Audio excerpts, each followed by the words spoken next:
Nagsimula ang lahat ng matuklasan kong ang pangalan ko, na dati simbolo ng pagmamahal, ay naging walang halaga sa kanila.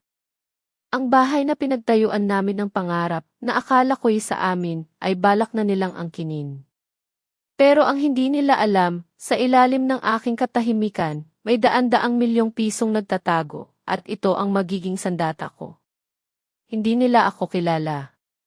Manood ka, at alamin mo, bago ka magpatuloy, mag-subscribe ka muna, baka sa katahimikan mo, may isang kwentong para sa iyo. Ako si Elena Reyes. Lagpas 45 na ako ngayon. Dati, iniisip ko, sapat na ang mapalaki ko lang ang aking anak, wala na akong pagsisisihan sa buhay na ito. Isang babae na may panlabas na katahimikan, na halos hindi mo mararamdaman ang presensya, ngunit may malalim na pinanghahawakan sa puso. Ngunit isang araw, na-realize ko, may mga bagay na, hindi porket ibinigay mo, ay maibabalik din sa iyo, at ang araw na iyon ay dumating sa pinakamahinahon, ngunit pinakamalupit na paraan. Noong gabing iyon, ang amoy ng adobo at pinakbet, ang paboritong lutuin ni Alexandre, ang aking asawa, ay kumalat sa buong bahay namin sa Forbes Park, Makati. Maingat kong inihanda ang lahat, mula sa malambot na kanin hanggang sa pinalamutyang mesa. 3 taon. 1,075 araw na paghihintay. Ito ang mga araw na lumipas mula nang umalis si Alexandre, patungong Cebu City, habol ang kanyang proyekto ng siglo. Pangako niya, babalik siya ng may tagumpay, at ako, maniniwala lang, tulad ng lagi kong pagtitiwala sa kanya, mula pa noong kami ay nasa kolehiyo. Ang bawat sulok ng bahay ay naghihintay, nag-aalab sa pag-asang babalik ang init ng pamilya. Tumingin ako sa orasan. 7:00 na ng gabi. Biglang tumunog ang doorbell. Isang matalim na tunog na bumulabog sa katahimikan ng aking pag-iisip. Kinabahan ako. Ang aking puso ay bumilis ang tibok. Narito na siya. Malalim akong huminga, pilit pinakalma ang aking sarili, bago dahan-dahang binuksan ang pinto. Naroon si Alexandre, matangkad, pamilyar ang mukha, mas matagumpay ang dating. Pero hindi ko siya gaanong pinansin. Sa likod niya, nakatayo ang isang babae. Si Lucy de la Cruz. Hawak niya ang isang bata, halos 2 taong gulang, tulog na tulog sa kanyang bisig. Ang bata, kamukha ni Alexandre. Nagdilim ang mundo ko. Ang amoy ng adobo ay napalitan ng mapait na amoy ng pagtataksil. Elena, panimula ni Alexandre, hindi makatingin ng direkta sa akin. Ito si Lucy de la Cruz at ito si Mateo, ang anak ko.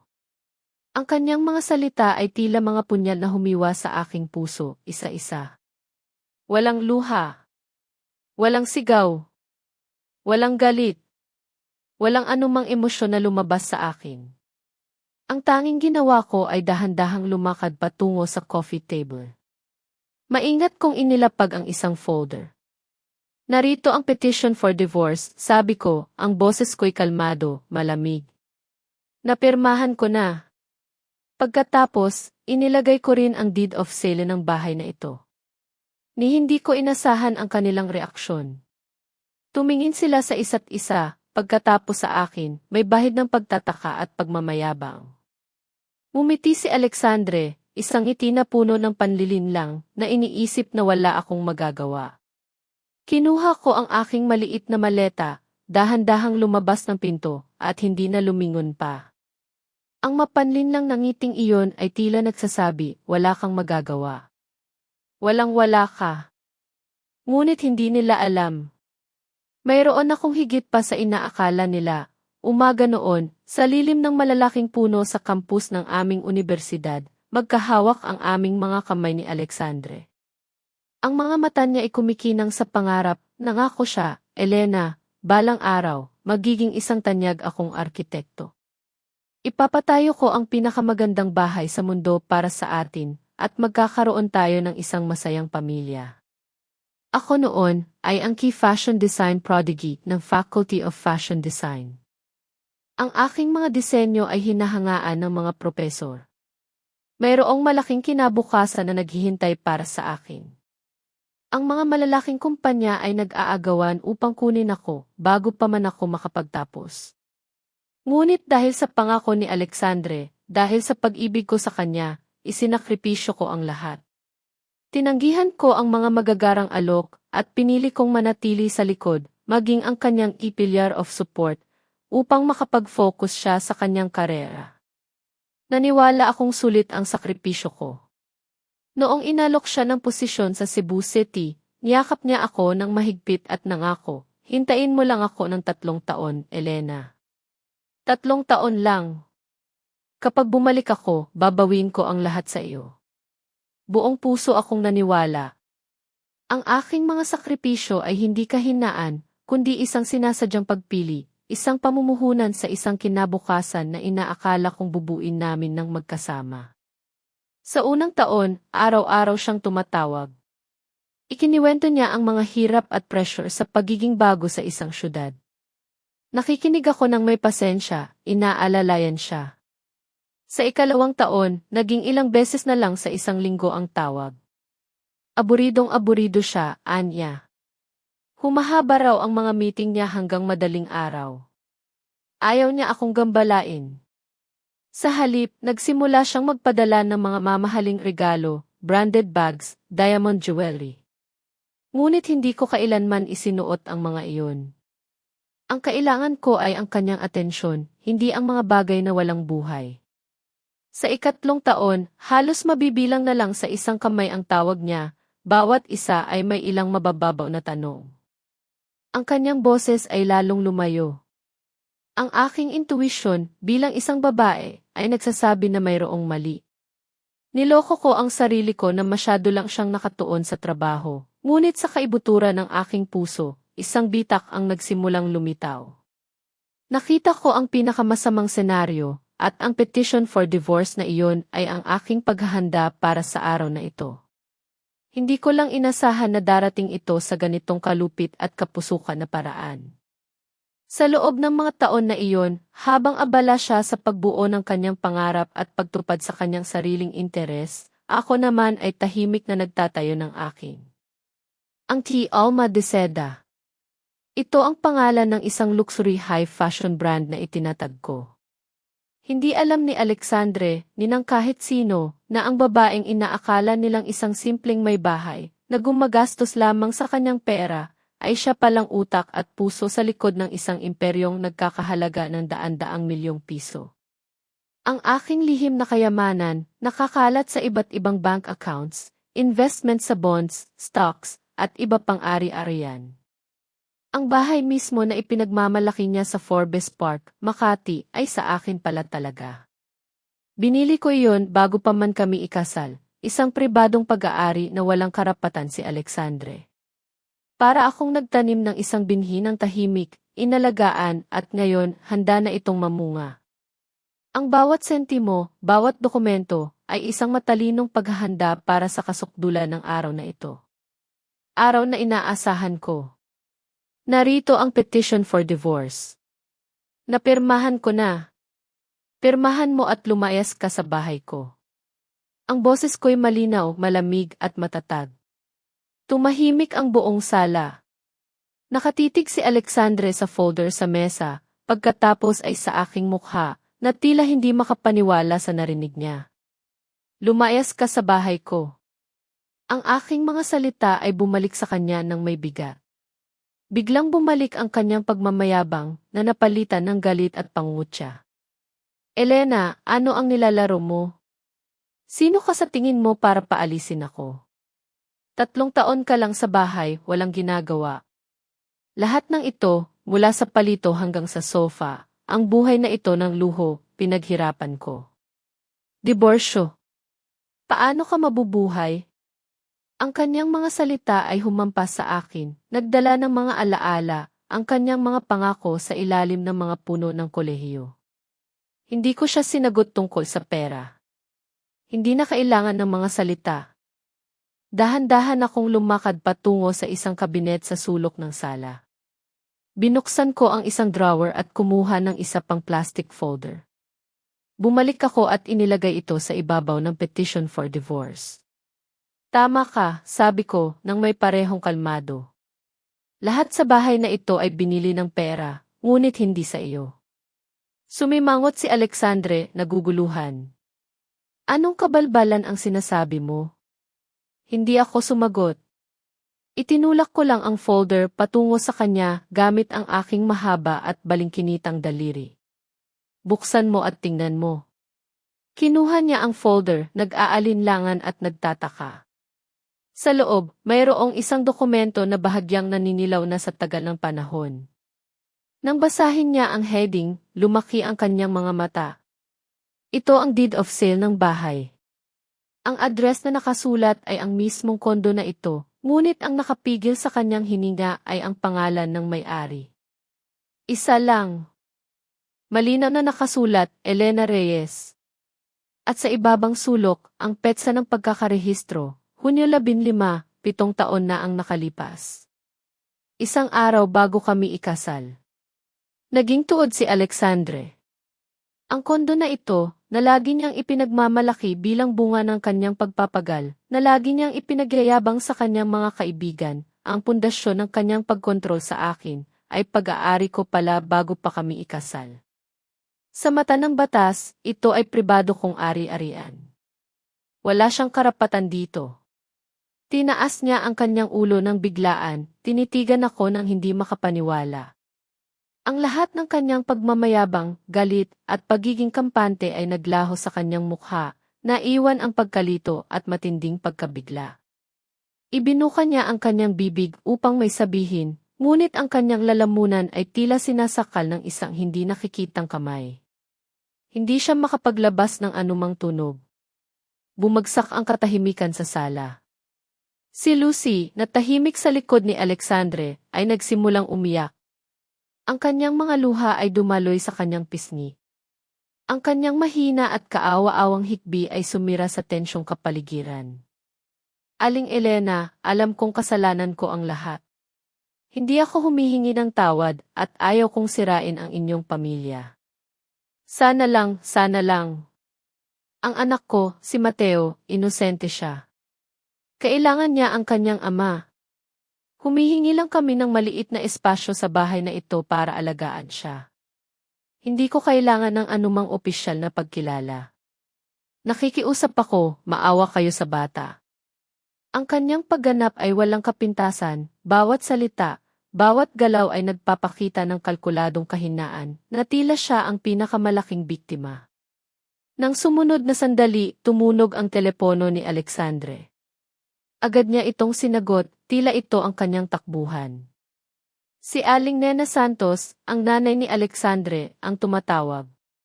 Sa sandaling sumagot siya, ang matinis na boses ng kanyang ina ay umalingaw-ngaw. Anak, naririnig ko na pinahihirapan ka ni Elena. Anak, normal lang sa lalaki ang magkaroon ng kabit. Bilang asawa, dapat ay mas maintindihin siya para sa kapakanan ng lahat. Sabihin mo sa kanya kung magpakabait siya. 3 araw matapos akong umalis, dumating sa apartment ang isang sobre mula sa korte para kay Alexandre. Binuksan niya ito ng padabog, tiningnan ang summons at ang formal na petition for divorce na ipinadala ng aking abogado, at isang mapanuyang ngiti ang gumuhit sa kanyang mga labi. Akala niya, nagtatampo lang ako, na pagkatapos ng ilang araw ng hirap, babalik din ako ng kusa.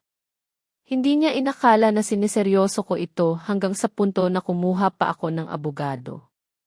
Para sa kanya, ano ba ang magagawa ng isang may bahay na walang trabaho sa loob ng maraming taon, na walang pinagkukunan ng kita, laban sa kanya? Sa pinakamababa, bibigyan niya ako ng maliit na pensyon, parang kawanggawa at mabilis na tatapusin ang usapin. Sa ganitong pagmamataas, tinawagan ni Alexandre ang kanyang abogado, si Ginoong Ramos, isang espesyalista sa diborsyo. Kumpiyansa niyang sinabi na dadalo siya sa unang pulong upang tingnan kung anong mga pakulo ang gagawin ng kanyang ex-asawa. Ang opisina ni Atty. Carmen Ramirez ay nasa ika-35 palapag ng isang skyscraper sa sentro ng pinansyal na distrito ng Ayala Avenue, Makati. Ang kumikinang na salamin at ang minimalist, ngunit marangyang interior ay nagpapahiwatig ng profesionalismo at eksklusibidad. Pumasok si Alexandre at ang kanyang abogado. Ang karangyaan ng lugar ay lalong nagpatibay sa paniniwala ni Alexandre na nanghiram lang ako ng pera para magpanggap. Sa meeting room, naghihintay na ang isang babae na nasa mga 35 taong gulang. Naka-business suit siya na perpektong nakasukat sa kanya, ang kanyang buhok ay nakatali sa isang malinis na bon. Mayroon siyang bahagyang makeup, ngunit ang kanyang mga mata ay hindi kapanipaniwalang matalas. Siya si Atty. Carmen Ramirez, ang aking abogado. Nagbigay galang si Carmen, kalmado, at inanyayahan silang umupo. Si Ginoong Ramos, ang abogado ni Alexandre, ang nanguna sa pag-uusap, nang may bahagyang pagmamaliit sa kanyang tono. Atty. Ramirez, natanggap namin ang petisyon mula kay Aling Elena. Ang aking kliyente, si Ginoong Alexandre, ay isang tao na lubos na pinahahalagahan ang mga relasyon, ayaw niyang maging masalimuot ang mga bagay. Tungkol sa paghahati ng ari-arian, alam nating pareho na si Aling Elena ay hindi nagtrabaho sa loob ng maraming taon, at ang lahat ng kanyang gastos ay nakadepende kay Ginoong Alexandre. Bilang pagsasaalang-alang sa mga taon ng pagiging kasal, pumayag si Ginoong Alexandre na bigyan siya ng sapat na pensyon upang makapag-upa ng apartment at makahanap ng bagong trabaho. Nakinig si Carmen Ramirez ng tahimik, ang kanyang mahahabang daliri ay dahan-dahang tinatapik ang mesa. Nang matapos si Ginoong Ramos, kalmado siyang nagsalita. Ginoong Ramos, sa tingin ko, mayroong hindi pagkakaunawaan. Ang aking kliyente, si Elena Reyes, ay hindi humihingi ng anumang pensyong sustento mula kay Ginoong Alexandre. Nagkatinginan sina Ramos at Alexandre, may pagtataka at pangutya sa kanilang mukha. Walang pensyon? Balak niya bang umalis ng walang dala? Nagpatuloy si Carmen nang may matatag na boses. Ang aming mga kahilingan ay napakasimple. Una, agarang diborsyo batay sa ebidensya ng pagtataksil ni Ginoong Alexandre na hindi maikakaila. Dahan-dahan niyang inilabas ang isang folder na may mga litrato. Sa mga litrato, makikita si Alexandre at Lucy sa mga intimate na post sa Cebu City. Mayroon ding mga litrato nila kasama ang batang si Mateo na pumapasok at lumalabas sa isang marangyang apartment complex. Bahagyang nagbago ang mukha ni Alexandre. Hindi niya inasahan na mayroon ako nito. Ikalawa, nagpatuloy si Carmen tungkol sa ari-arian. Ang bahay sa Forbes Park ay pribado kong ari-arian na nakuha bago pa kami ikasal, kaya walang dapat pagtalunan. Gayunpaman, sa panahon ng kasal, ang kita ni Ginoong Alexandre ay itinuturing na conjugal property. Humihingi kami ng patas na paghahati ayon sa batas. Bumuga ng tawa si Ginoong Ramos. Atty. Ramirez, hindi ka naman siguro nagbibiro, di ba? Ang kita ni Ginoong Alexandre ay, sa katunayan, conjugal property, ngunit si Aling Elena ay nabuhay rin mula sa perang iyon sa loob ng maraming taon. Kung hahatiin ito sa kalahati, wala na siyang matitira. Mas mabuti para kay Aling Elena na maging mas makatotohanan. Ang pagtanggap ng pensyon ay mas makikinabang sa kanya. Sumandal si Alexandre sa kanyang silya, magkadikit ang kanyang mga braso, at may ekspresyon ng pagtatagumpay. Pinanood niya si Carmen nang may paglilibang, naghihintay na makita kung paano niya ipagpapatuloy ang komedyang ito. Hindi na tinag si Carmen. Tumingin siya ng diretsyo kay Ginoong Ramos, isang halos hindi mahahalata ng ngiti ang sumilay sa kanyang mga labi.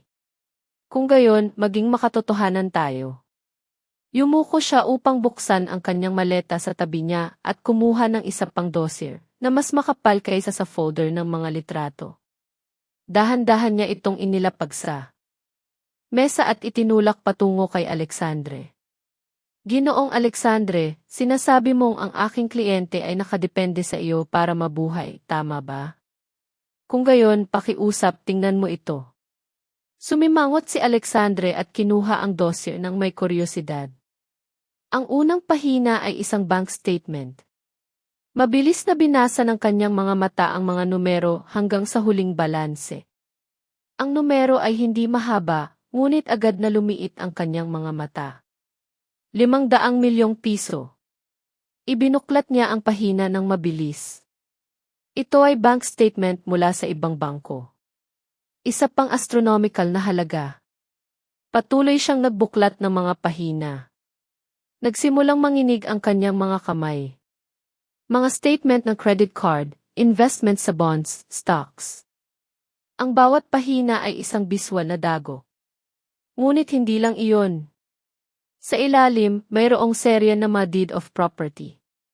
Isang duplex sa Bonifacio Global City, isang commercial space sa Greenbelt, kasama pa ang isang villa sa Tagaytay Highlands. Lahat ay nakapangalan kay Elena Reyes. Sa huli, ang tuluyang nagwasak sa kanya ay isang dokumento tungkol sa mga share ng kumpanya. Si Elena Reyes ay nagmamay-ari ng 70% ng isang kumpanyang tinatawag na Alma de Seda. Alma de Seda. Pamilyar ang pangalan sa kanya. Narinig niya itong binabanggit ng mga asawa ng kanyang mga kasosyo.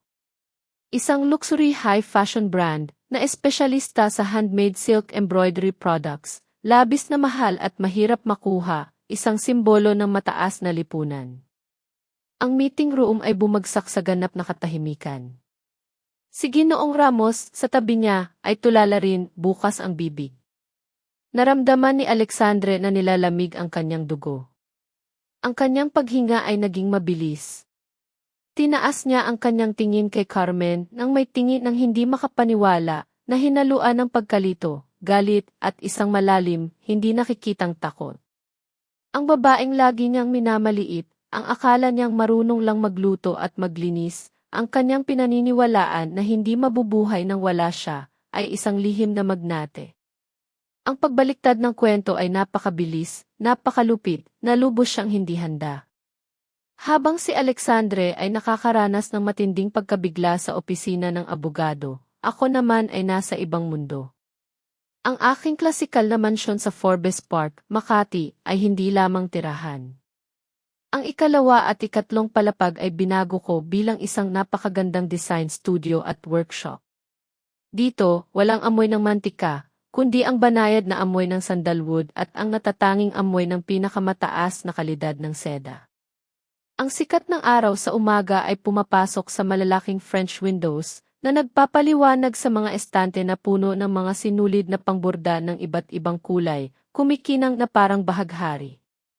Hindi na ako nakasuot ng simpleng damit ng may bahay.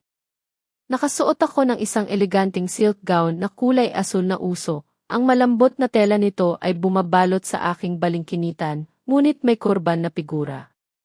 Ang aking mahabang buhok ay nakatali ng kaswal gamit ang isang kahoy na hairpin na nagpapakita ng aking balingkinitan at eleganteng liig.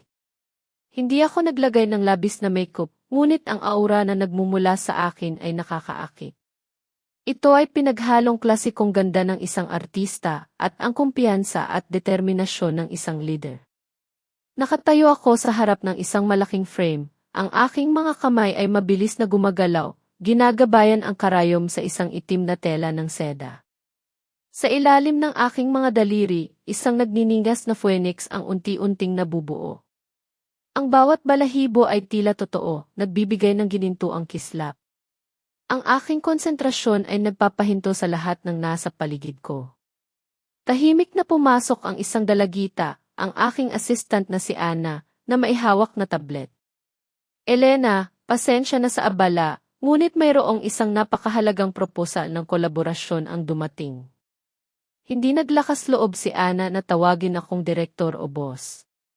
Dito, lahat ay magalang na tumatawag sa akin na Elena, isang malapit na pagtrato, ngunit nagpapanatili ng angkop na paggalang.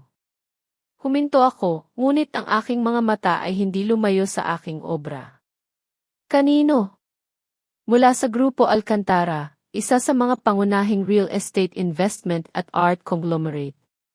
Sinasabi nilang ang kanilang presidente, si Ginoong Ricardo Alcantara, ay lubos na humahanga sa mga gawa ng Alma de Seda. Narinig ko na ang Grupo Alcantara. Sila ay isang mahalagang puwersa sa mundo ng negosyo sa Maynila, kilala sa kanilang mga proyekto na may malakas na bahagi ng sining at mataas na pamantayan sa aesthetics. Nagpatuloy si Ana sa kanyang ulat. Malapit na silang magbukas ng isang bagong commercial at artistic center na tinatawag na ang Salamin ng Maynila. Inaasahan nilang personal na imbitahan ang nagtatag ng Alma de Seda upang makipagtulungan sa disenyo ng isang eksklusibong espasyo ng pagpapakita ng art ng pagbuburda ng seda sa pangunahing lobby. Sinasabi nilang ito ang magiging pinakatampok na elemento ng buong proyekto. Ito ay isang imbitasyon na may malaking timbang. Inaasahan na ang Salamin ng Maynila ay magiging bagong ikon ng Maynila. Kung ang mga gawa ng Alma de Seda ay ipapakita sa isang sentral na lugar, lalong sisikat ang pangalan ng tatak. Sandali akong nagmuni-muni. Sa loob ng huling 3 taon, upang maglaan ng oras para sa aking maliit na pamilya, tinanggihan ko ang maraming malalaking proyekto. Tinatanggap lamang ang mga pribadong komisyon upang mapanatili ang pagpapatakbo ng workshop. Matagal akong nagtago sa likod ng pangalan ng Alma de Seda, na halos nakalimutan ko na ang malalaking ambisyon na minsang taglay ko. Ngayon, malaya na ako, walang pasanin o pagkakagapos. Marahil, ito na ang oras para tunay na sumikat ang Alma de Seda. Humarap ako kay Ana, ang aking tingin ay kalmado ngunit matatag. Sabihin mo sa kanila na tinatanggap namin ang pagpupulong. Mag-set ka ng appointment para sa akin sa kanilang presidente, si Ginoong Alcantara. Masayang tumango si Ana at agad na umalis upang sundin ang utos. Bumalik ako sa frame, ang aking mga daliri ay dahan-dahang hinahaplos ang magagandang balahibo ng phoenix. Ang phoenix ay muling nabubuhay mula sa kanyang abo. Marahil, iyon din ang aking kapalaran. Ang pagkasira ng aking kasal ay hindi ako sinira, kundi mas pinatatag at pinaputi lamang. Ang aking tingin ay napunta sa bintana, sa mga skyscraper ng Maynila. Ang aking kinabukasan, at ang ng Alma de Seda, ay nagsisimula dito at ngayon. Habang si Alexandre ay nakakaranas ng psychological earthquake sa opisina ng abogado, si Lucy Mendoza naman, matapos umalis ako, ay sa wakas ay nakapasok sa apartment bilang bagong may bahay. Sa unang araw, nilibot niya ang bawat silid, maingat na inalis ang anumang bakas ng isa pang babae. Itinapon niya ang paboritong asul na kumot ko at pinalitan ng matingkad na pulang kumot. Ang maliliit at delikadong paso sa balkonahe ay pinalitan ng mga garapal na bouquet ng rosas. Bumili pa nga siya ng serye ng mamahaling abstract paintings upang isabit sa mga dingding, sinusubukang ipilit ang isang ganap na naibang estilo, isang estilo na kay Lucy Mendoza. Bawat pagbabago ay maingat na kinunan ng litrato at ipinost sa kanyang Instagram profile, gamit ang mga salitang puno ng indirect hints. Sa tabi ng litrato ng isang romantic candlelit dinner, isinulat niya, ang kaligayahan kung minsan ay matagal dumating, ngunit kung ang tamang tao, sulit ang paghihintay. Sa ilalim ng litrato ni Mateo na naglalaro sa bagong sofa, idinagdag niya, sa wakas, may kumpletong tahanan na ang anak ko. Kung saan may pagmamahal, doon ang tahanan. Ang bawat post ay parang isang hindi nakikitang karayom, kinakalkula upang saktan ang puso ko. Inisip ni Lucy na ako ay nasa isang sulok, marahil sa isang lumat-mumurahing upahan, na tinitingnan ang mga larawang iyon nang may pusong wasak sa sakit at inggit. Naghintay siya ng reaksyon, isang insulto o kahit isang tanda na nagdurusa ang kanyang kalaban, ngunit nabigo siya. Ang profile ko sa Instagram ay nanatiling tahimik. Ang aking profile picture ay isang puting magnolia pa rin. Ang huli kong post ay kalahating taon na ang nakakaraan. Tila ako ay naglaho sa virtual na mundo, ganap na hindi pinansin ang mga pang-inis ni Lucy. Ang katahimikan na ito ay nagparamdam kay Lucy na parang sinasapak niya ang isang bulak na sako, walang silbi at nakakabigo. Hindi niya maintindihan kung paano ako naging kalmado. Samantala, sa WhatsApp group ng aming dating mga kabatch sa kolehiyo, naging pinakamainit na usapan ang kwento namin.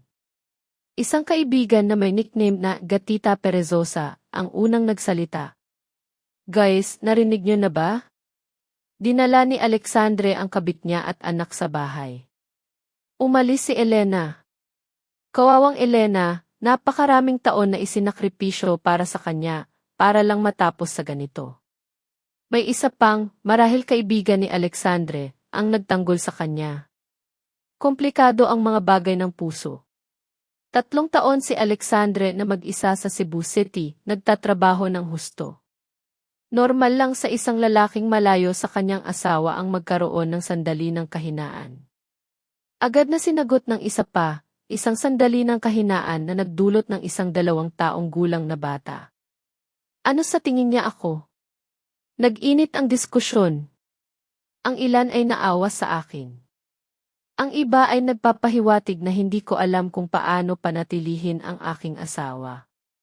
Isang babaeng masyadong mabait na nakatutok lang sa bahay. Nakatadhana siyang iwan. Anong siglo na ba, umaasa pa rin sa lalaki? Tingnan niyo siya ngayon. Siguradong hirap na hirap siya. Binasa ni Lucy ang bawat komento. Nasiyahan siya kapag pinag-uusapan ako ng masama, ngunit nagagalit siya dahil marami pa rin ang kumakampi sa akin. Ang presensya ko, kahit wala, ay isang anino pa rin na bumabalot sa kanyang buhay. Humarap siya kay Alexandre na nakaupo sa sofa na may nakakunot na noo at sinabi ng may matamis na boses, "Mahal, bakit hindi mo siya tawagan at kausapin?" Kinakabahan ako sa kanyang katahimikan, ngunit si Alexandre, nakagagaling lang sa opisina ng abogado, ay nasa masamang mood. Padabog niyang inalis ang kamay niya, kinakabahan. Nagpapanggap lang siyang martir. Tigilan mo na ang pag-aalala sa kanya. Nang makita ang hindi pangkaraniwang pagiging mainitin ng ulo ni Alexandre, hindi na naglakas loob si Lucy na magsalita pa. Kinailangan niyang lunukin ang kanyang pagkabigo. Hindi niya alam na sa isip ni Alexandre, ang kanyang presensya at ang ng bata ay hindi na mahalaga. Ang kanyang isip ay lubos na nilamon ng napakalaki at lihim na kayamanan ko. Para kay Lucy, ang katahimikan ko ay pagmamaliit. Hindi niya namalayan na ito ang pinakamakapangyarihang sandata, dahil kapag hindi ka na mahalaga sa isang tao, lahat ng pang-iinis ay nagiging walang silbi. Si Alexandre, matapos ang pagpupulong sa abogado, ay umuwi na balisa ang isip, ang mga numero sa bank statement, ang mga address ng mga mararangyang ari-arian, at ang 2 salita, Alma de Seda, ay patuloy na sumasayaw sa kanyang isip. Lumilikha ng isang kaguluhan na walang katapusan. Pagdating sa apartment, kinulong niya ang sarili sa kanyang opisina, hindi pinansin ang katok ni Lucy, na nag-aalala. Ang kanyang unang reaksyon ay hindi pagsisisi, kundi isang bulag na galit. Panlilin lang. Lahat ay panlilin lang, naisip niya, habang hinahampas ang mesa.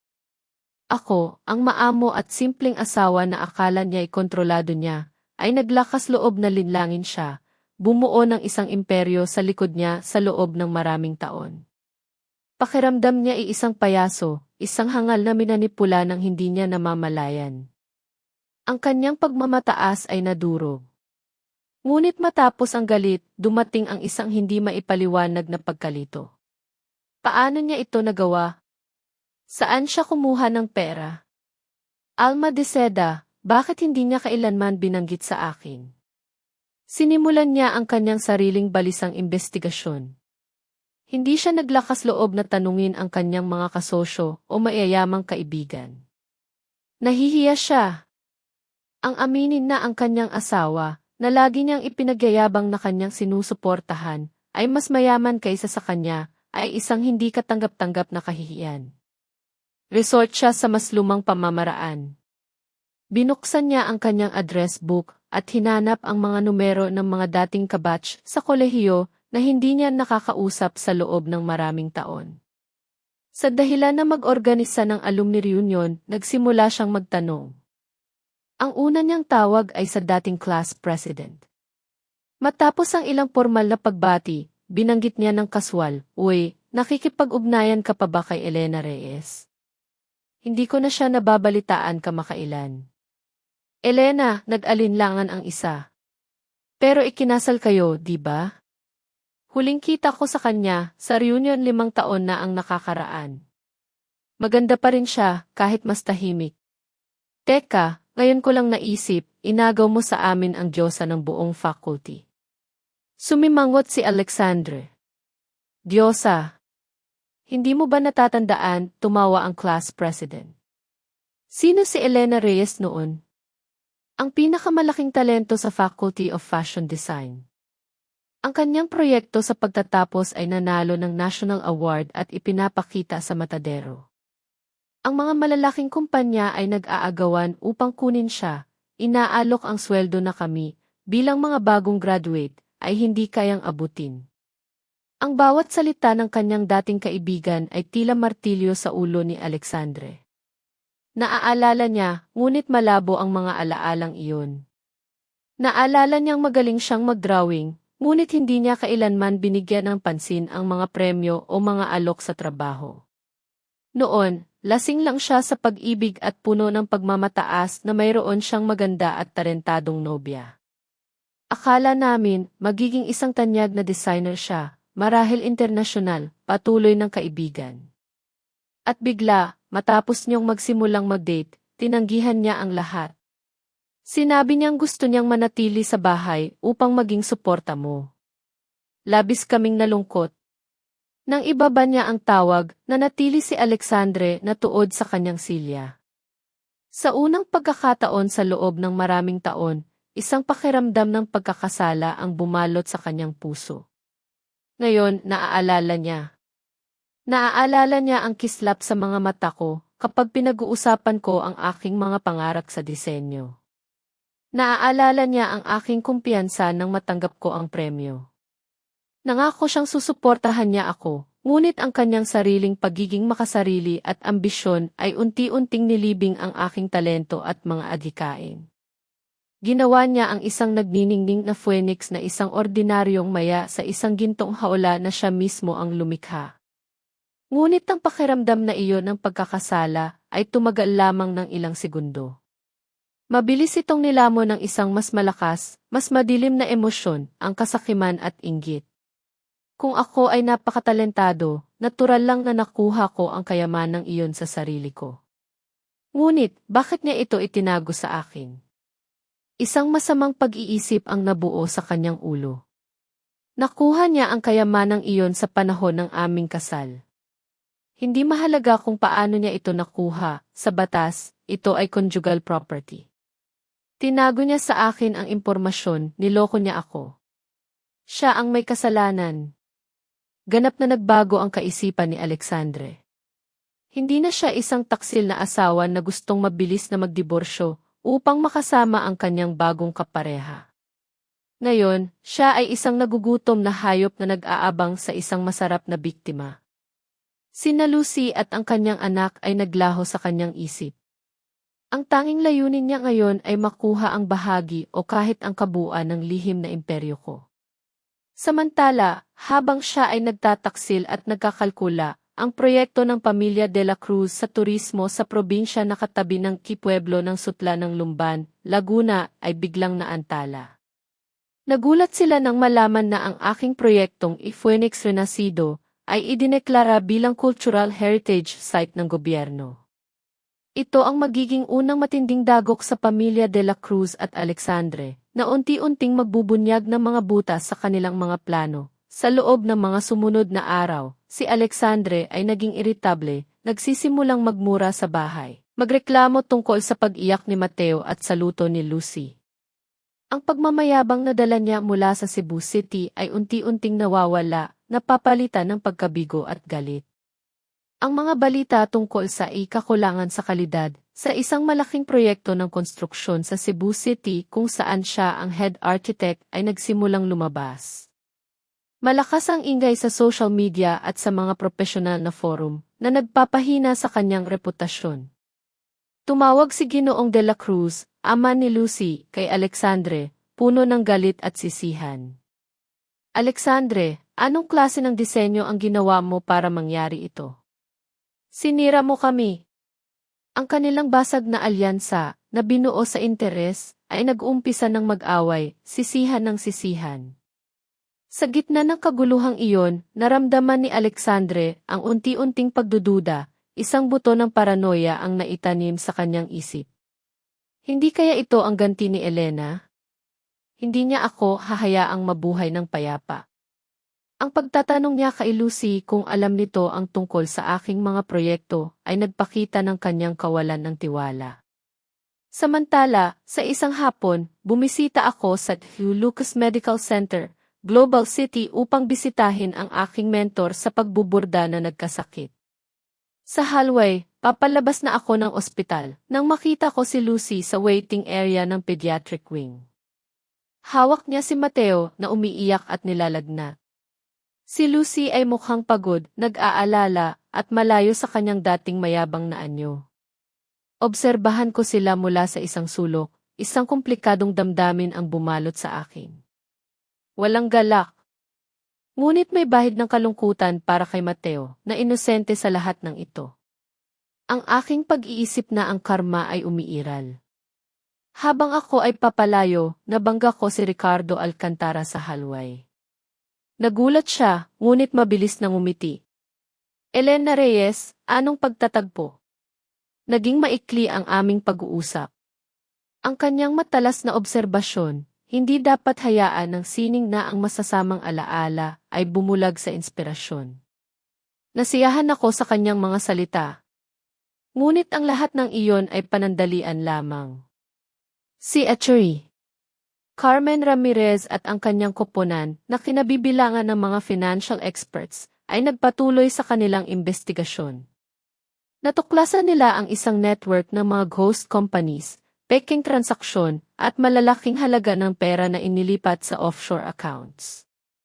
Isang araw, tinawag ako ni Carmen para sa isang personal na pagpupulong sa aking mansyon.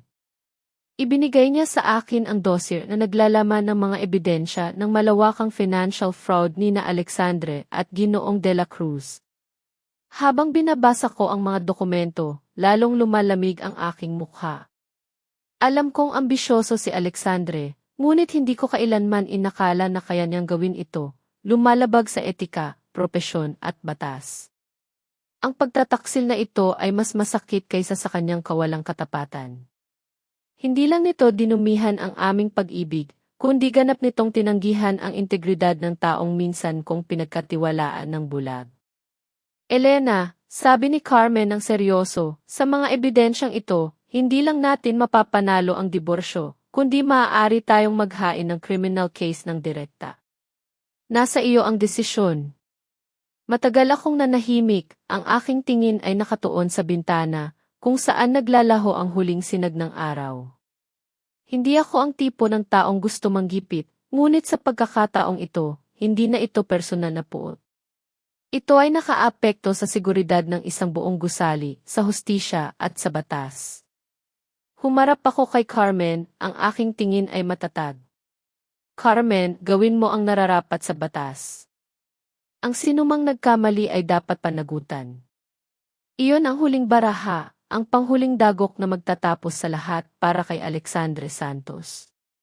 Makalipas ang ilang araw, nakatanggap si Alexandre ng bagong sulat mula sa opisina ni Carmen Ramirez. Sa pagkakataong ito, hindi ito summons o proposal sa paghahati ng ari-arian. Ito ay isang formal na babala na tumutukoy sa mga irregular na transaksyon sa pananalapi na may kaugnayan sa proyekto sa Cebu City, na may kasamang malabong kopya ng ilang order sa paglipat ng pera sa kanyang offshore account. Hindi tahasang nagbanta ang sulat ng pagrereklamo, ngunit malinaw ang pananakot. Sa sandaling makita niya ang mga numerong iyon, naramdaman ni Alexandre na gumuho ang kanyang mundo. Malamig na pawis ang dumaloy sa kanyang likod. Nanginig ang kanyang mga kamay ng walang kontrol. Tapos na, naisip niya. Alam na ni Elena ang lahat. Hindi lang niya gusto ang pera, gusto niya akong ipabilanggo. Ang matinding takot ay bumalot sa kanyang katinuan. Tumakbo siya mula sa kanyang opisina na parang baliw, hinahanap si Lucy. Natagpuan niya ito sa sala, binibigyan ng yogurt ang batang si Mateo. Padabog na inihagis ni Alexandre ang papel sa mesa. Ang ingay ay nakagulat sa bata na nagsimulang umiyak. Ano ito? Ipaliwanag mo sa akin. Si Lucy, nagulat, pinakalma ang bata at kinuha ang papel. Sa sandaling makita niya ang mga pamilyar na numero, namutla ang kanyang mukha. Ako, wala akong alam, bulong niya, iniiwasan ang kanyang tingin. Nawalan ng pasensya si Alexandre. Hinawakan niya ito sa balikat at inuga, halos sumisigaw. Huwag kang magpanggap. Hanggang kailan mo balak lokohin ako? Alam na ni Elena ang lahat. Hawak niya ang lahat ng ebidensya. Ay dedemanda niya tayo. Makukulong tayo. Naintindihan mo ba? Ang salitang tikulungan ay tila punyal sa pinakamalaking takot ni Lucy. Ang kanyang maskara ng kahinaan at pagiging biktima ay tuluyang nadurog.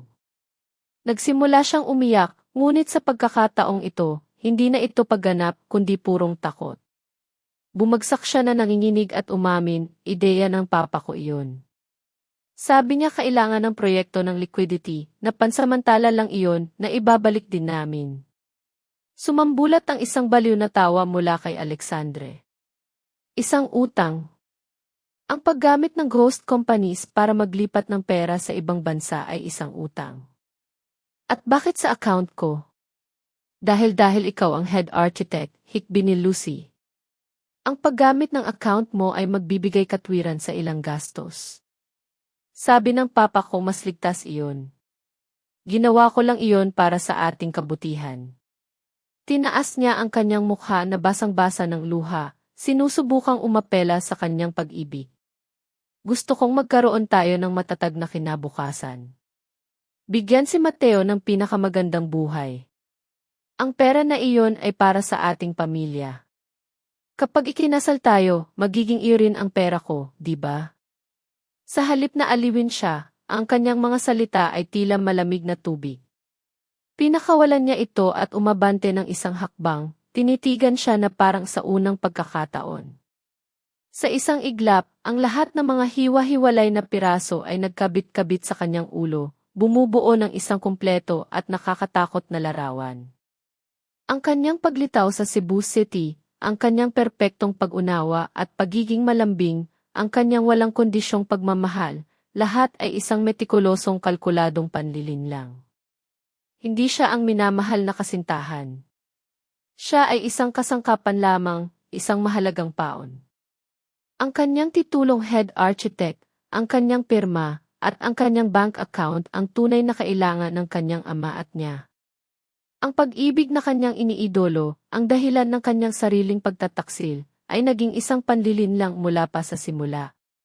Naramdaman ni Alexandre ang matinding sakit sa kanyang dibdib. Nahihirapan siyang huminga. Tinalikuran niya ang isang babaeng tunay na nagmamahal sa kanya, isang tahimik na buhay, para sa isang ilusyon na kanyang sariling nilikha at ng mga manlolokong ito. Bumagsak siya sa sofa na walang laman ang mga mata. Nawala ang lahat. Karera, reputasyon, pag-ibig, at malamang sa lalong madaling panahon, ang kanyang kalayaan. Ang drama kung saan siya ang isa sa mga pangunahing aktor ay sa wakas ay natapos, at siya ang magbabayad ng pinakamataas na presyo.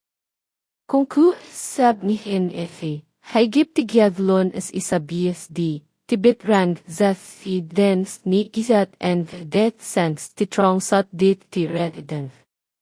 Ang pagiging naroroon ninyo ay ang pinakamalaking inspirasyon upang ipagpatuloy ko ang huling bahagi ng kwentong ito, kung saan malalaman natin ang tunay na kinahinatnan ng lahat ng nagtaksil at ang tunay na kalayaan na aking natamo. Maraming salamat sa inyong walang sawang pakikinig. Matapos ang aking pag-alis mula sa mansyon ko, si Alexandre Santos ay nagbago. Nawala ang kanyang kumpiyansa at pagmamayabang ng isang matagumpay na arkitekto. Ayaw na niyang gampanan ang papel ng mapagmahal na asawa o modelong ama. Karamihan sa oras niya ay nakakulong siya sa kanyang opisina, napapaligiran ang tambak ng magulong dokumento, ngunit hindi ito mga plano ng arkitektura, kundi impormasyon na kanyang nakalap tungkol sa Alma de Seda, sa mga ari-arian ko, at sa abogadong si Achoy. Carmen Ramirez. Habang mas marami siyang iniimbestigahan, mas lumalalim ang kanyang kawalan ng pag-asa.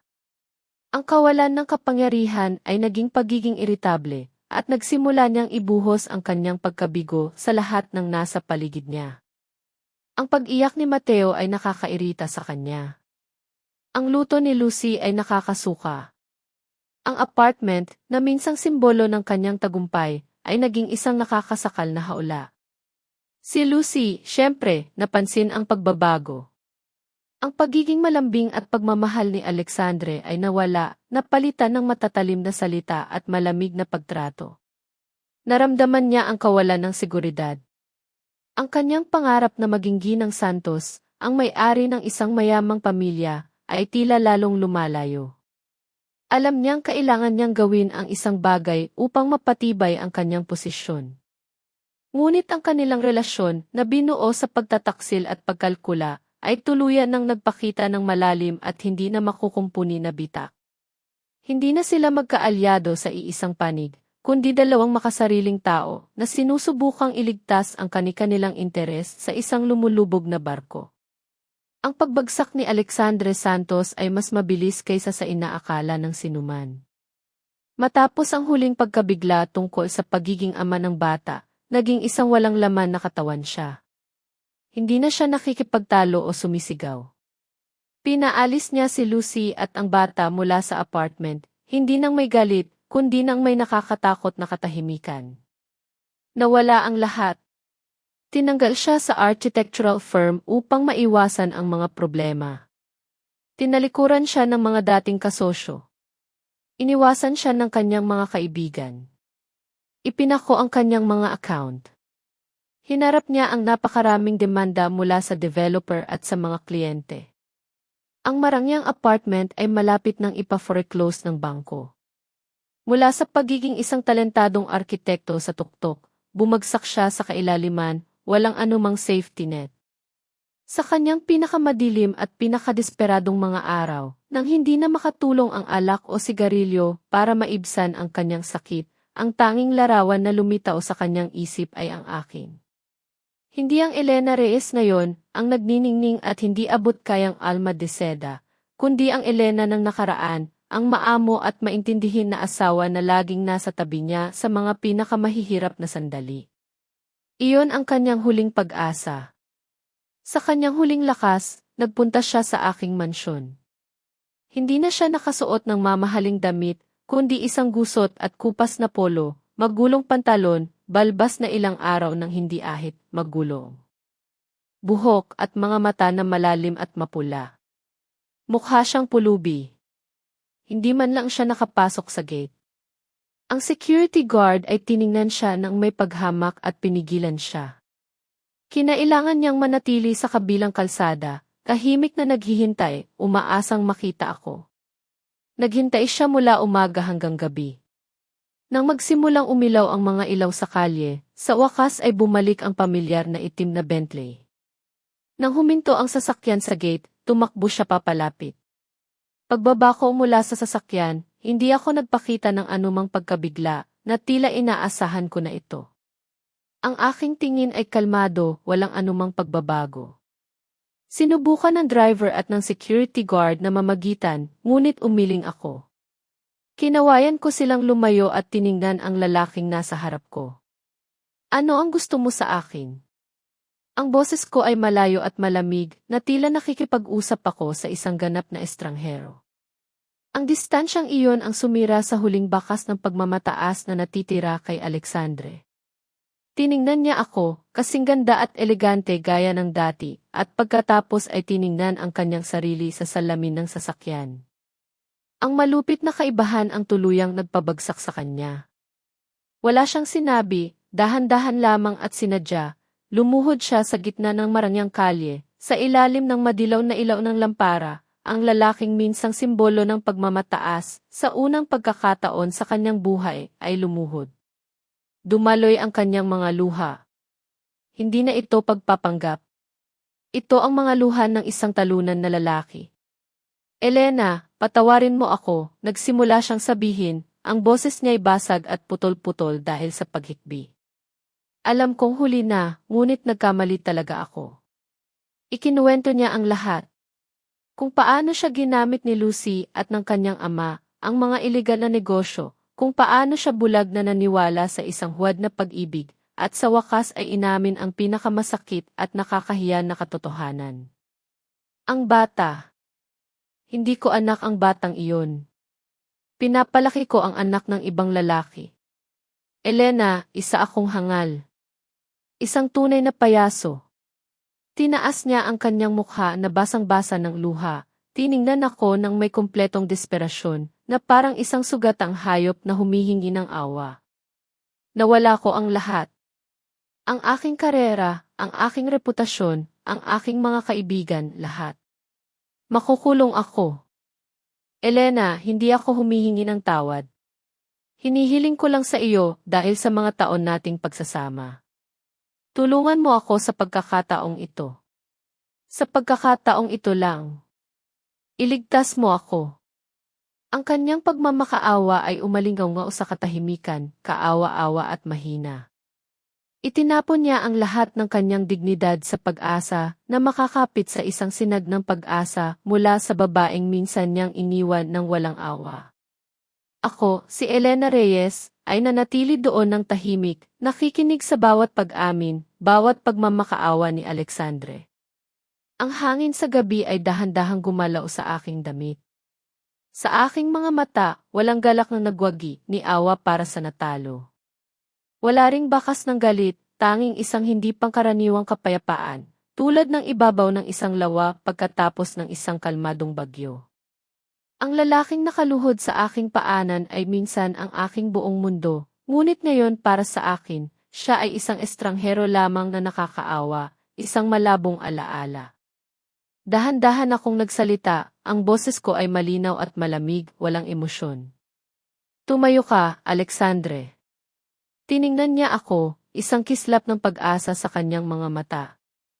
Elena, ikaw di. Ngunit ang sumunod kong pangungusap ay nagwasak sa pag-asang iyon. Ang iyong pagbagsak ngayon ay hindi gawa ko. Hindi ko kailanman binalak na maghiganti sa iyo. Tiningnan ko siya ng diretso sa mata, ang aking boses ay malinaw at malinaw. Lahat ng iyong pinagdaraanan ay bunga ng iyong sariling kasakiman at ng iyong sariling mga desisyon. Pinili mong magtaksil. Pinili mo ang iligal na landas. Pinili mong maniwala sa kasinungalingan. Ikaw mismo ang sumira sa iyong buhay. Huwag kang manisi ng iba. Natahimik si Alexandre. Ang aking mga salita ay hindi emosyonal na paghatol, kundi isang objektibo at malupit na katotohanan. Hindi ko man lang siya itinuturing na karapat-dapat na kalaban para paghigantihan.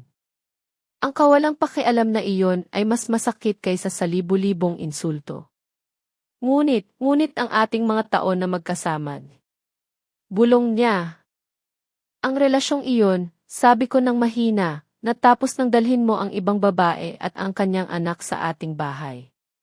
Tumalikod ako, diretso ang likod, walang bahid ng nostalgia.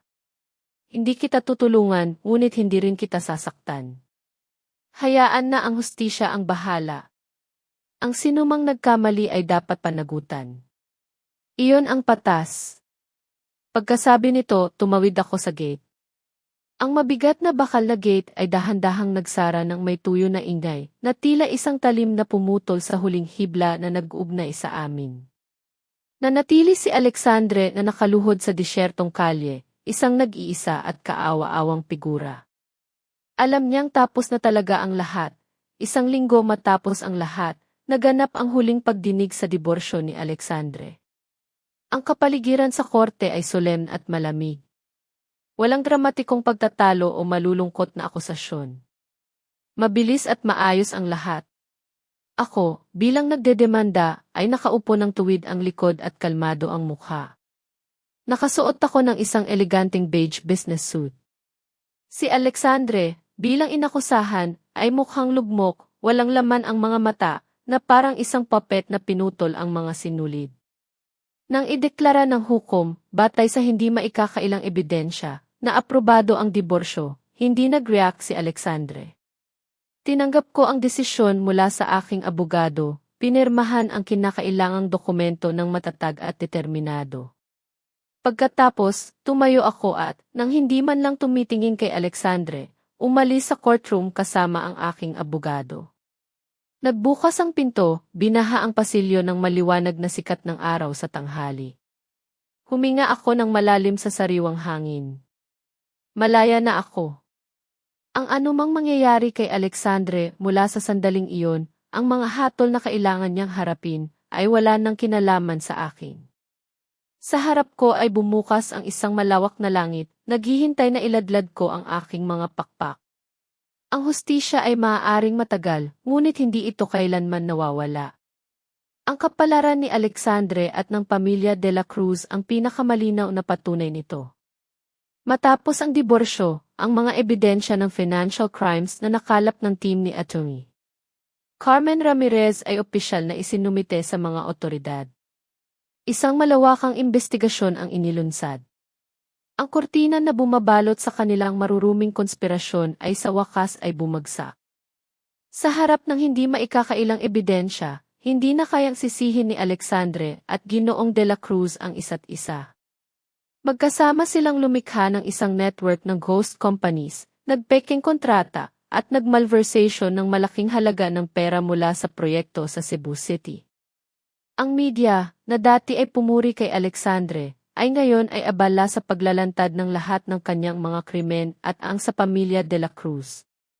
Lumabas ang kanyang mga litrato sa mga front page na may mga sensational na headline, Architectural Genius o Super Swindler, ang imperyo ng konstruksyon ng de la Cruz, bumagsak dahil sa kasakiman. Sa harap ng korte, tuluyang bumagsak si Alexandre. Inamin niya ang lahat ng kanyang mga krimen, wala nang lakas upang lumaban. Para sa malversation, money laundering, at mga krimen laban sa zoning ordinance, nakatanggap siya ng isang huwarang sentensya na maglilibing sa pinakamahuhusay na taon ng kanyang buhay sa likod ng rehas ng bilangguan. Si Ginoong de la Cruz, bilang mastermind, ay humarap sa katulad na sentensya. Ang construction company na kanyang itinayo sa buong buhay niya ay idineklarang bangkarot, at lahat ng kanyang ari-arian ay kinumpiska upang mabayaran ang mga danyos.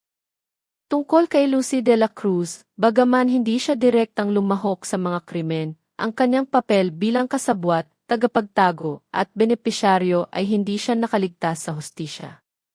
Sa panahon ng investigasyon, lumabas ang isang mas nakakagulat na katotohanan. Ang kanyang tunay na kasintahan, ang biological father ni Mateo, ay ang subdirector ng construction company, isang lalaking may asawa. Lumabas na sina Lucy at ang kanyang kasintahan ay planado ang lahat mula pa sa simula. Sila ay sumamantala sa pagiging inosente at ambisyon ni Alexandre. Ginagawa siyang perpektong paon upang itago ang kanilang iligal na relasyon at kasabay nito ay ang kasangkapan para sa kanilang mga mapanlinlang na negosyo. Ang pag-ibig na kanyang ipinapakita kay Alexandre ay isang kalkuladong pagpapanggap lamang. Nang malantad ang lahat, tumakas ang kanyang kasintahan sa ibang bansa, iniiwan siya na mag-isa upang harapin ang mga kahihinatnan. Ang makapangyarihang pamilya ng lalaking iyon ay ginamit ang kanilang pera at impluwensya upang alisin ang kanilang sarili sa usapin, iniiwan si Lucy bilang nag-iisang responsable. Walang pera, kupas na ang ganda, at humaharap sa isang sentensya ng probation at isang malaking utang, sa wakas ay binayaran ni Lucy ang presyo ng kanyang mga intriga at kasakiman. Si Mateo, dahil walang mag-aalaga sa kanya, ay inilagay sa isang center ng social services. Samantala, si Aling Nena Santos, ang ina ni Alexandre, nang malaman na ang kanyang nag-iisang anak ay makukulong at nawala ang kanilang ari-arian, ay hindi kinaya ang pagkabigla. Nagkaroon siya ng matinding stroke na nag-iwan sa kanya ng kalahating paralisado. Nakatadhana na gugulin ang kanyang huling mga araw sa isang ospital na inaalagaan ng mga nurse. Ang kanyang pangarap na magkaroon ng apo at isang mayamang manugang na magsuporta sa kanya ay naglaho, naiwan ang sakit at pagsisisi sa isang malamig na silid ng ospital. Bawat isa ay umani ng kanyang itinanim. Ang paikot-ikot na kasakiman, pagtataksil, at kasinungalingan ay tuluyang nawasak, nagbabalik ng kapayapaan sa mga inosente. Ilang buwan ang lumipas, nang humupa na ang ingay ng kaso, ang buhay ko, ni Elena Reyes, ay ganap na bumalik sa kanyang maliwanag at payapang orbit. Wala na akong interes sa mga balita tungkol sa mga taong iyon. Para sa akin, naging ganap na silang estranghero, alikabok na tinangay ng hangin mula sa aking buhay. Inilaan ko ang lahat ng aking lakas sa aking dalawang malalaking proyekto, ang exhibition space sa ang salamin ng Maynila at ang pagpapanumbalik ng pueblo ng Sutla ng Lumban, Laguna. Sa ilalim ng aking pamamahala, ang proyektong Phoenix Renacido ay nagkaroon ng hindi kapanipaniwalang tagumpay. Ang pueblo ng Sutla ay muling bumangon mula sa kanyang abo. Ang mga lumang bahay ay naibalik, pinananatili ang kanilang orihinal na kagandahan. Ang mga workshop ay ginawang moderno. Ang mga lumang habihan ay muling tumunog sa lagutok ng mga karayom.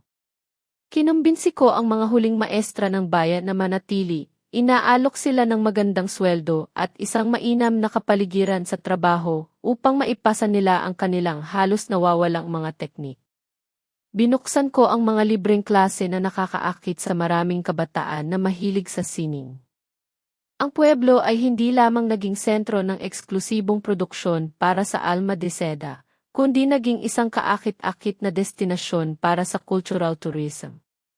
Ang proyekto ay hindi lamang nagdulot ng benepisyong pang-ekonomiya, kundi higit sa lahat, nagbalik ito ng buhay sa isang kultural na halaga na nasa bingit ng pagkawala. Ang reputasyon ng Alma de Seda ay umabot sa bagong antas, hindi lamang isang luxury brand, kundi isang brand na may konsensya at malalim na halaga ng tao. Ako, ang Elena Reyes ngayon, ay ganap na nagbago. Hindi na ako ang may bahay na nakakulong sa kusina, ni ang babaeng bakal na laging handa sa pagtatanggol. Nakakita ko ng perpektong balanse sa trabaho.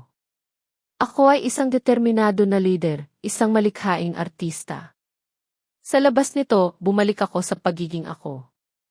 Naglalaan ako ng oras sa pagbabasa, pag-inom ng tsaa, pag-aayos ng bulaklak. Naglalakbay ako ng mag-isa sa malalayong lugar, mula sa mga bundok ng Cordilleras hanggang sa mga makasaysayang simbahan ng Iloilo o Vigan, naghahanap ng inspirasyon at upang pagyamanin ang aking kaluluwa. Nabubuhay ako ng isang malaya at ganap na buhay, walang pagkakagapos. Hindi ako naghahanap ng bagong relasyon, ni natatakot sa kalungkutan. Narealize ko na ang tunay na kaligayahan ay hindi nagmumula sa isang lalaki, kundi sa kaganapan at kapayapaan ng aking sariling espiritu. Nahanap ko ang aking sarili, isang mas mahusay na bersyon. Mas malakas at mas masaya kaysa kailanman. Ang taglaga sa Intramuros, Manila ay kasing ganda ng isang watercolor. Ang mga ginintuang dahon ng mga puno ay dahan-dahang nahuhulog sa mga lumang pasyo. Ang mga arko ay sumasalamin sa mga tahimik na fountain. Naroon ako, sa isang paglalakbay na pinagsasama ang pagsubaybay sa isang proyekto ng sining at ang paghahanap ng inspirasyon para sa aking susunod na koleksyon. Matapos ang aking trabaho, binigyan ko ang sarili ko ng isang tahimik na hapon upang maglakad-lakad sa mga lumang simbahan, isa sa mga pinakatanyag na palasyo complex sa Pilipinas. Nakasuot ako ng isang mahabang silk dress na kulay asul, nakalugay ang buhok, at maihawak na isang lumang analog camera. Iniwasan ko ang mga pulutong, pinili ang mas liblib na daanan, nararamdaman ang delikadong pagkakaisa sa pagitan ng arkitektura, halaman at tubig. Habang ako ay nasa isang maliit na tulay, pinapanood ang mga makukulay na isda sa isang lawa, isang mainit at pamilyar na boses ang narinig ko sa likuran ko. Kung hindi ako nagkakamali, ganyan ang paghahanap ng inspirasyon ng isang tunay na artista. Lumingon ako. Isang bahagyang pagkabigla ang lumitaw sa aking mga mata. Ilang hakbang ang layo mula sa akin, ngumingiti ng banayad, ay si Ricardo Alcantara. Hindi siya nakasuot ng business suit, kundi isang light gray na jacket at casual na pantalon. Mas mukha siyang malapit at relax kaysa sa presidente ng isang malaking grupo. Ginoong Alcantara, anong pagtatagpo? Nasa Maynila ka rin pala? Lumapit si Ricardo at sumandal sa barandilya sa tabi ko. Mayroon akong proyekto ng boutique artistic hotel dito. Dumadaan ako paminsan-minsan upang subaybayan ito at upang makatakas sa ingay ng Maynila. Mukhang pareho tayo ng libangan. Wala na silang sinabi, tiningnan lang ang tanawin ng tahimik.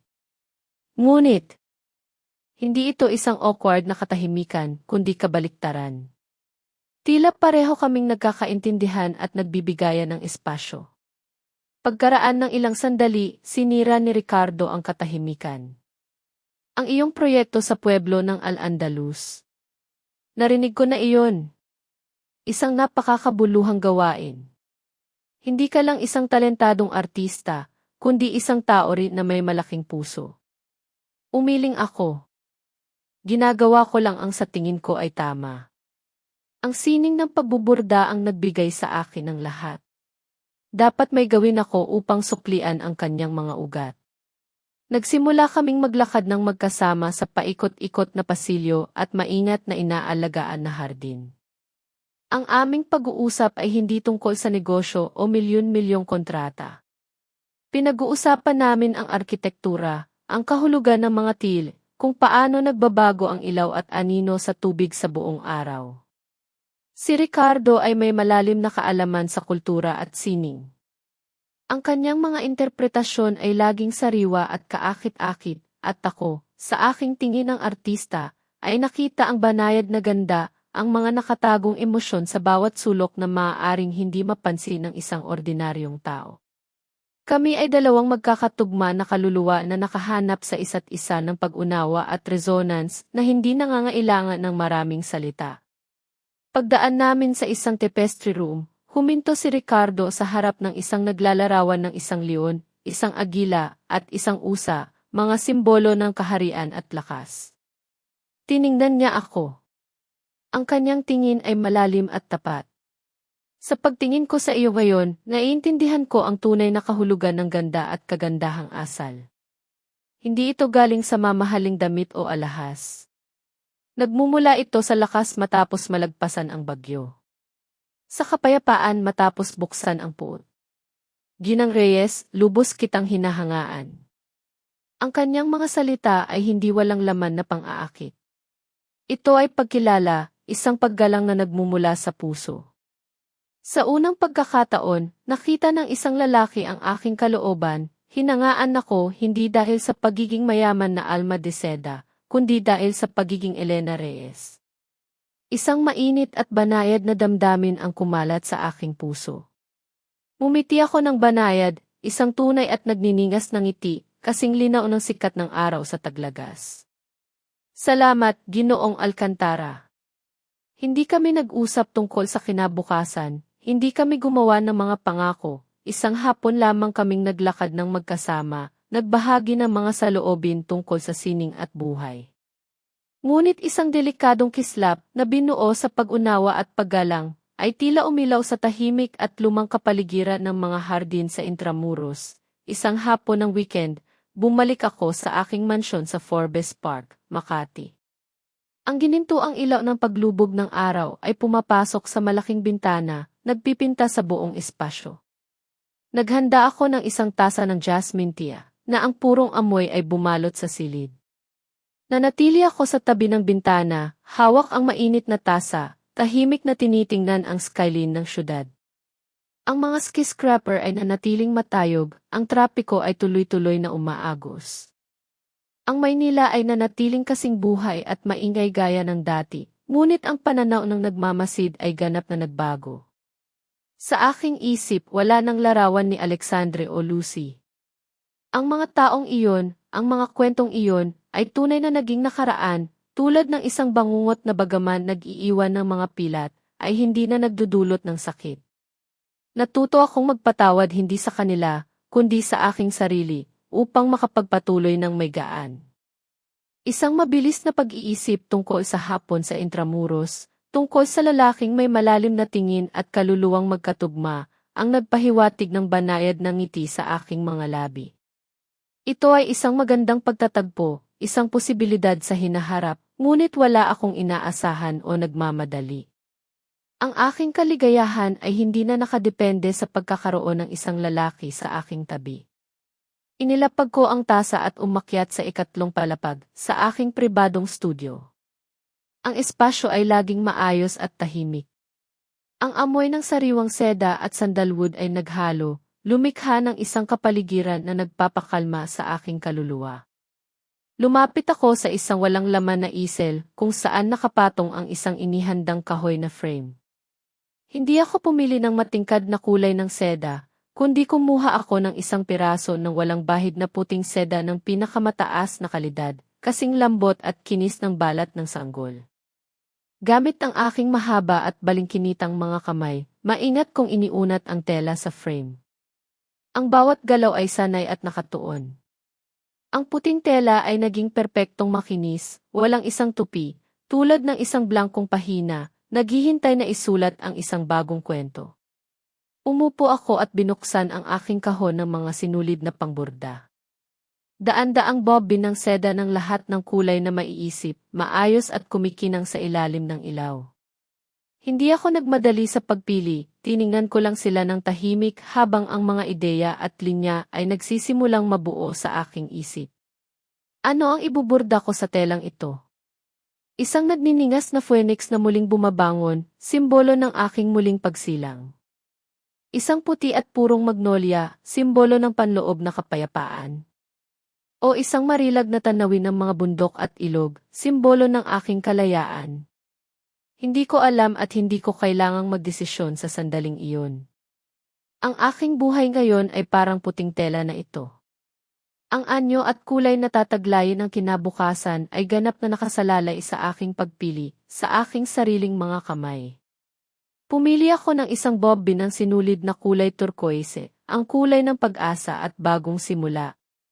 Gamit ang maliksi kong mga daliri, inilagay ko ang pilak na karayom. Sa ilalim ng mainit na dilaw na ilaw, yumuko ako ng tuwid ang likod at nakatuon ang tingin.